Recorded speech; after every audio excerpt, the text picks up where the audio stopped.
लाहौर समेत पंजाब भर में मानसून बारिशों का दूसरा सिलसिला 5 जुलाई से शुरू होगा। पीडीएमए तर्जुमान के मुताबिक 5 से 10 जुलाई के दौरान पंजाब सूबे भर में मानसून बारिशों की पेशगोई है। तर्जुमान का कहना था कि सूबे भर की इंतजामिया को बारिशों के बारे में अलर्ट जारी कर दिया गया है, जबकि लाहौर, रावलपिंडी, मरी, गिलियात, अटक, चकवाल, जहलम, मंडी बहाउद्दीन, गुजरांवाला, हाफिजाबाद, वजीराबाद में बारिशें मुतवक्किल हैं। उनका कहना था कि 6 से 8 जुलाई के दौरान बहावलपुर, बहावलनगर, डीजी खान, मुल्तान, मुजफ्फरगढ़, खानेवाल, लोधरा, राजनपुर, रहीम यार खान और लैया में भी गरज चमक के साथ बारिश का इम्कान है। पीडीएमए के मुताबिक 7 जुलाई से सूबे के बड़े दरियाओं में पानी के बहाव में नुमाया इजाफा होगा, जबकि शुमाली और वस्ती पंजाब के शहरों में शदीद बारिश के बायस अर्बन फ्लडिंग का खतरा है।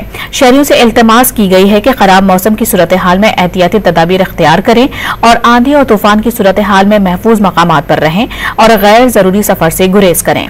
बच्चों का खास ख्याल रखें और उन्हें नशीबी इलाकों में पानी और बिजली के तारों और खंभों के करीब हरगिज ना जाने दें, जबकि बिजली की गरज चमक और तूफानी सूरत हाल में खुले आसमान तले भी हरगिज ना जाएं।